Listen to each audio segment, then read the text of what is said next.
It was 3:41 a.m. when the glass shattered. Not from outside, inward. As if the night itself had reached into the station with a clenched fist. Danny ducked beneath the counter, heart pounding against ribs like trapped wings. The register buzzed in protest, receipt paper coiled endlessly to the floor. Somewhere overhead, the security cam blinked out. No static, just a sudden void. The scream had lasted only 2 seconds. Shrill, wet, then silence. That's how it ended. But 2 hours earlier, everything had felt normal. Greetings, dreamers. Welcome to Sleep-Bound Secrets, where we share chilling horror stories to relax to. If you like content like this, remember to like and subscribe. Danny was halfway into his graveyard shift, riding the slow bleed of caffeine and regret. The neon lights hummed above him, a tinnitus chorus stitched into cracked ceiling tiles. Outside, fog curled around the lone Exxon sign like it was trying to extinguish it. Each pump stood like a gravestone, pale, silent, unvisited. The air conditioning wheezed with fatigue. Then pump 3 lit up. No car, just the pump. Danny frowned and leaned over the counter to check. Still empty. The nozzle rested in its cradle, no one in sight, yet the screen glowed blue, asking for a card. He stepped out from behind the register. The automatic doors groaned open reluctantly, as if protesting his decision. The cold air bit his arms despite the humidity. He walked toward pump 3, boots crunching wet gravel. Above him, the canopy light sputtered, casting erratic shadows. His breath hung strangely, curling upward instead of drifting out. When he reached it, the pump display blinked once. Last transaction, 3:39 a.m. Danny stared. His phone showed 1:24 a.m. He pressed the cancel button. Nothing. He jiggled the nozzle. Still docked. Then the speaker spoke. Low, raspy, like sound forced through spoiled milk. He's coming back. Danny stepped backward sharply, heart hammering. There was no speaker grill, no audio system at the pump, just metal and silence. He turned, about to head back, when the lights behind him cut out. Not all at once, one by one. First the storefront sign, then the aisle fluorescence, then the soda fridge. It was as if the station were bracing for something. Then a new light appeared, faint, from the side alley near the dumpster. Danny squinted. A figure stood there, facing the wall. Tall, coat damp with something thicker than rain. The alley light buzzed red, casting his shadow long across the fuel island. His posture didn't move, not even the slight rise of breathing. Danny took a step toward the storefront. The man turned, not his head, his entire body, and the face. It shimmered like oil spill, human features folding over themselves. Eyelids were too thin, mouth too wide. His expression twisted in slow frames, like reality buffering through poor connection. Danny ran. Inside, the automatic doors didn't close behind him. They stayed open. The store went completely quiet. Even the humming soda fridge fell silent. He turned to the monitors above the counter, each one now blank, save for Pump Three's feed. There the figure stood beside it, no longer alone. Someone else had joined him. Clerk uniform, Danny's uniform, face obscured by static. Then the pump activated. Transaction approved. The display showed fueling 0.00 gallons, price 0.00, time remaining 10. The countdown began. Danny grabbed the cordless phone. No dial tone, just breathing, heavy, close, rhythmic. Then came the knock. From the emergency exit, not the front, the back. A soft tapping, not urgent, just expectant. Danny approached. Every step met with a mechanical whine from the ceiling lights. He reached for the handle. The knock stopped, and on the other side, he saw himself.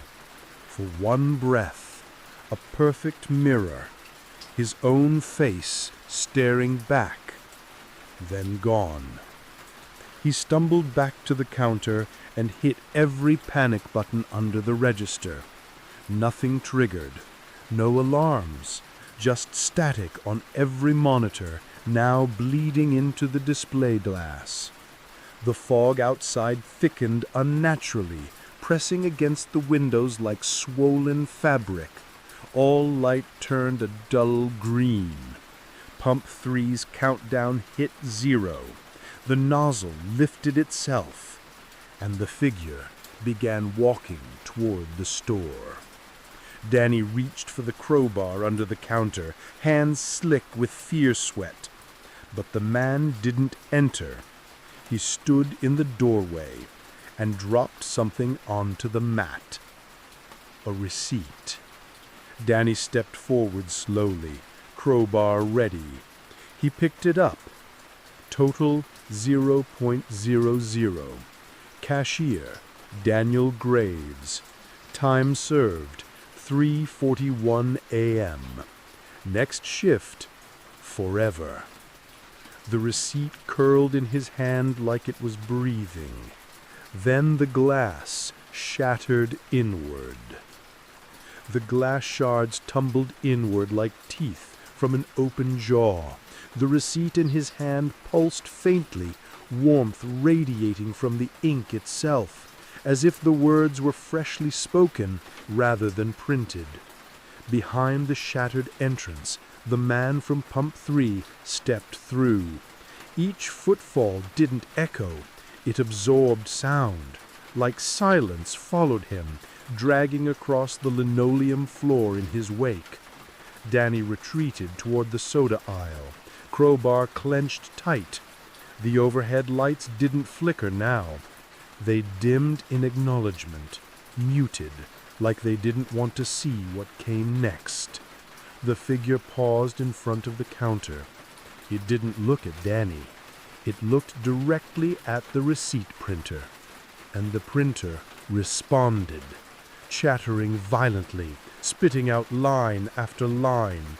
The paper unspooled onto the tile, dragging back toward the man's feet like it recognized him, like it was feeding him. Then his voice came, not from his mouth, from the intercom. The same system Danny used to call for pump authorizations and cold coffee cleanups. Your shift ended 5 years ago, Daniel. Danny whispered. I was just filling in. Brian asked me. There was a sick day. The intercom replied. Brian was buried with Pump 3. You approved the transaction. The glass in the soda fridge began to fog over. Not from cold, from breath. Shapes moved inside. Not human. Too many limbs. Too slow. Pressing against the glass like they remembered Danny's face. He turned to run, but the store had changed. The aisles were no longer straight. They looped like someone had re-threaded the floor plan in a panic. As he sprinted, the shelves twisted with him, wrapping tighter until he stood in a perfect circle surrounded by receipts hanging from strings like ritual paper. The man was there now, closer, but his body didn't move naturally. It stuttered, like footage spliced wrong. One shoulder forward, then the other snapped back, like he was being rewound and played at the same time. He tried the emergency hatch behind the coffee machine. Locked. The receipt in his hand vibrated once more. Then a final line bled into view. Last exit approved. Body only. The lights dropped. Everything turned monochrome. Danny saw the figure stretch, taller than ceiling clearance, its torso unraveling upward like wet film. A single hand reached out. He raised the crowbar, swung. It passed through the figure. No resistance. And in that instant, he knew. He wasn't fighting something solid. He was fighting time. His own.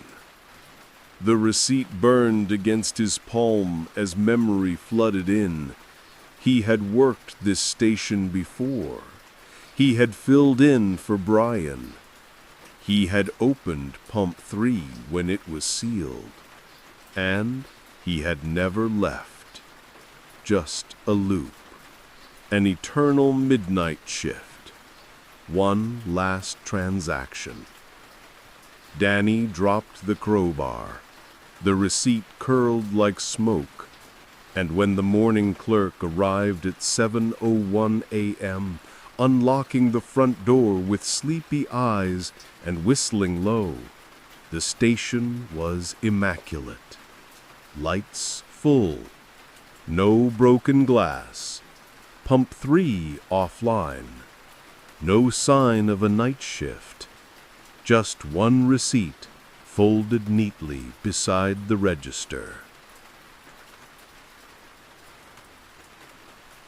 Mason's hands were still shaking when he reached the gas station, headlights slicing through rain-heavy fog like knives through curdled milk. The road had vanished behind him. He didn't remember the last turn, and Google Maps was just a blue dot on a blank grid now. His brakes screeched as he pulled in too fast. The station looked ancient, not abandoned, just outdated. One pump island, a rotting convenience store with shattered neon signage, and a roof so rusted it looked like dried blood in the drizzle. He didn't notice the man watching from the far end of the canopy. He only noticed the smell. Gasoline, yes, but richer, thicker. It had an organic bite, like sour breath under engine oil. As Mason stepped out of the car, the air felt electric, like the air before a lightning strike. It hummed against his skin. He didn't see anyone inside. The store's sliding door was stuck halfway open, frozen in a hiss. A yellow flickering bulb above the entrance buzzed erratically, and from somewhere deep inside came a low mechanical whine, repeating every 10 seconds, like an alarm that had long stopped mattering. He walked up to the pump. No screen, no keypad, just a speaker grill nailed to the column. He bent down to inspect it. It hissed once, then spoke, "You're late." Mason stumbled back, nearly slipping. "Hello, who's there?"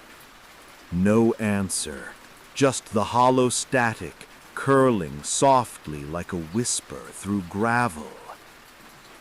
He looked around. The windows of the store had been smeared with something dark, maybe grease, maybe worse. The rain was light but cold, and it dripped oddly off the roof, pooling in careful circles that didn't ripple or fade. And then he saw it. The pump room door. Half ajar, metal with a heavy chain hanging loose like someone had tried to lock it but gave up halfway. A small sign above read, "Staff only." The letters faded into rust. As Mason stepped closer, the smell intensified. Wet wires, rotting paper, something animal. He pushed the door. It creaked wider. Inside was total darkness, except for a single blinking red light near the floor, like a dying modem. The floor was concrete, cracked with age, and the shelves were nearly bare. But there were tools scattered all around, pipe wrenches, gloves, a helmet split clean down the middle, a flashlight that flickered and died as he reached for it. He froze. A soft, dragging sound echoed from deeper in the room. Not footsteps, something being pulled. He turned toward the sound, eyes adjusting. There was a hallway, narrow, crammed with cabinets on both sides. Something scraped inside one of them, slow and deliberate, like claws against metal. Then the light turned green. A speaker buzzed softly overhead. "You're not supposed to be here." Mason ran, not to the car, to the store. It felt safer somehow, less alive. Inside, the shelves were empty, except for one item, a receipt printer rattling softly on the counter. No clerk, no register, just printed slips spilling endlessly onto the floor, each one with a timestamp, none of them current. 3:14 a.m., July 9th, 1997. 2:59 a.m., April 3rd, 1982.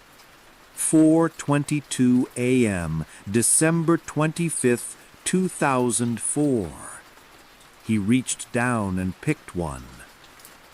It was warm. Then something heavy slammed against the glass from outside. He turned. It was the pump. Running. The nozzle hung suspended in midair, gas leaking in slow, controlled pulses into nothing at all. Each drip echoed louder than it should in open air. He stepped outside. The pump's digital readout was alive now. Dash, dash, dash, dash, balance due 0.00. Dash, dash, dash, dash, collected time 14 minutes. Dash, dash, dash, dash. Then it blinked once. Thank you for your stay. Please do not return. The air shifted again. The fog rolled in faster this time, dense and yellow-tinged. He turned to his car. The engine was running. It hadn't been when he left it. The headlights flared once, then flickered out. Behind him, the pump room door slammed shut, the chain now fully wrapped. He sprinted for the vehicle, threw the door open, and stopped cold. His seat was damp, not from rain, but from sweat. and there was a receipt waiting on the dashboard. Total 0.00. Location intermediate station. Assigned room 306. Next stop collection site. Mason backed out slowly.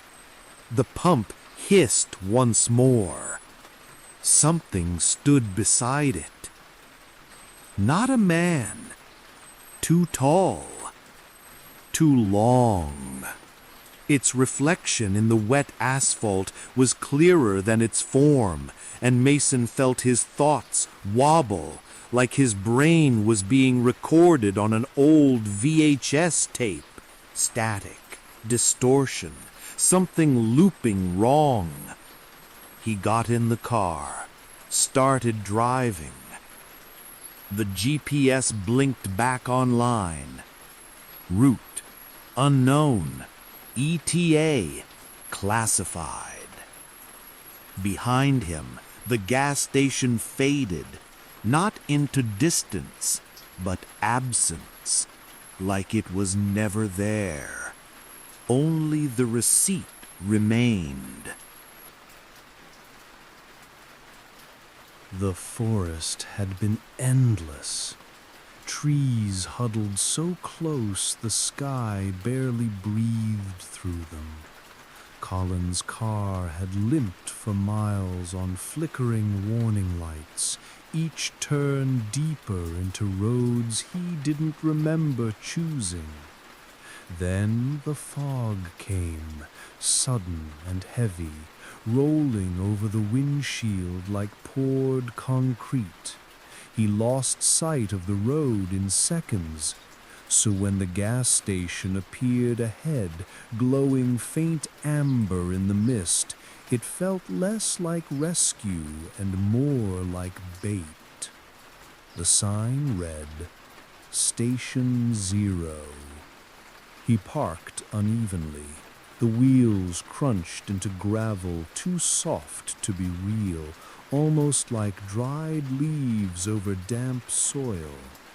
One pump stood upright beneath a sagging canopy, flanked by a flickering lamp that buzzed in long insect-like rhythms.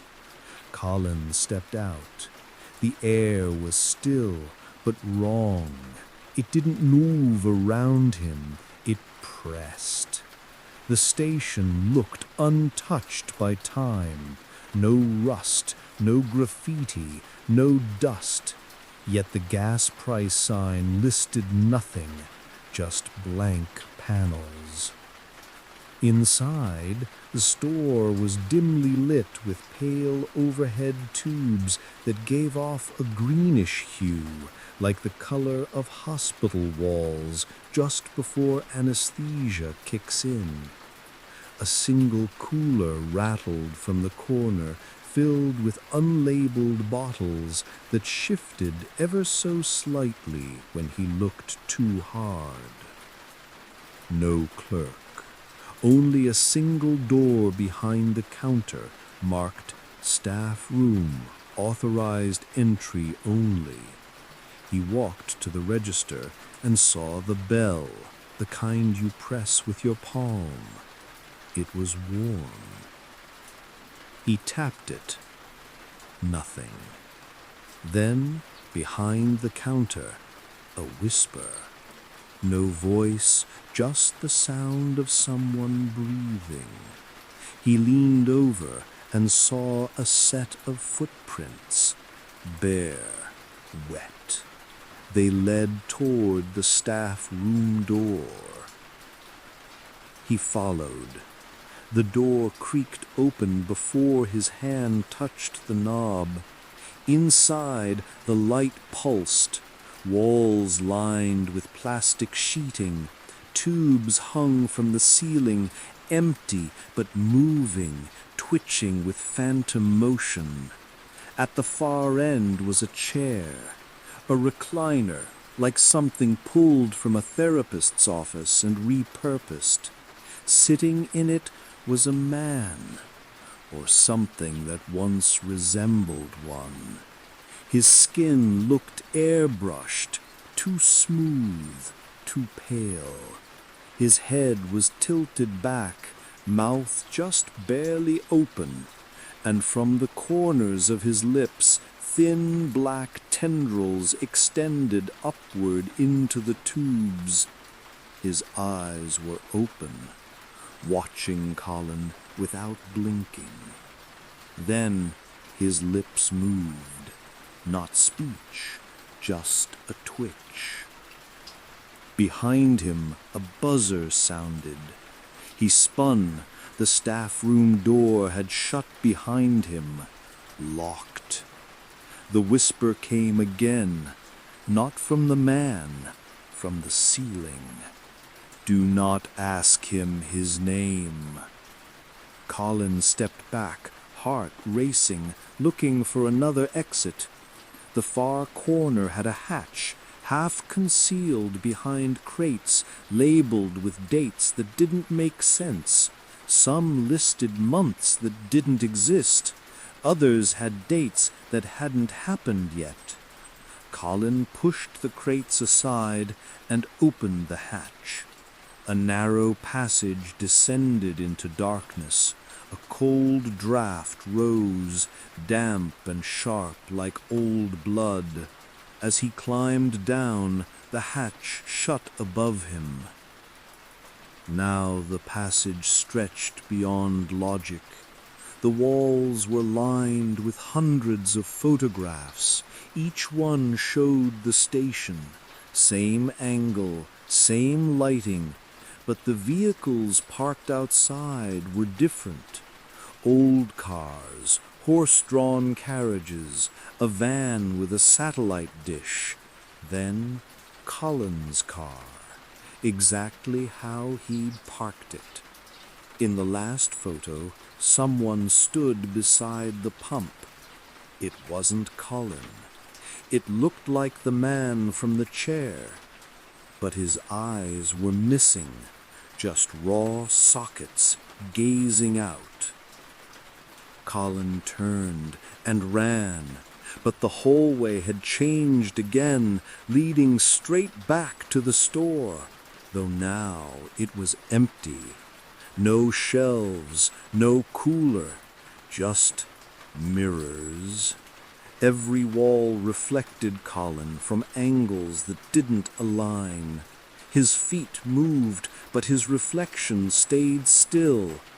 Then, slowly, it raised a hand.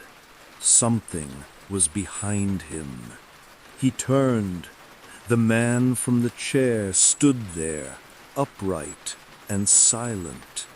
His lips moved, but now the whisper came from the walls. It's yours now. Station 0 needs a clerk. Colin screamed and charged toward the exit, only to burst through and find the fog gone. His car still there, but the station had changed again. The sign no longer read Station 0. It read, "Closed until further notice." And through the glass he saw himself standing behind the counter, smiling. That's all for this story. I hope this helped calm your racing mind and put you in a sleepy mood. Sweet dreams. See you next time.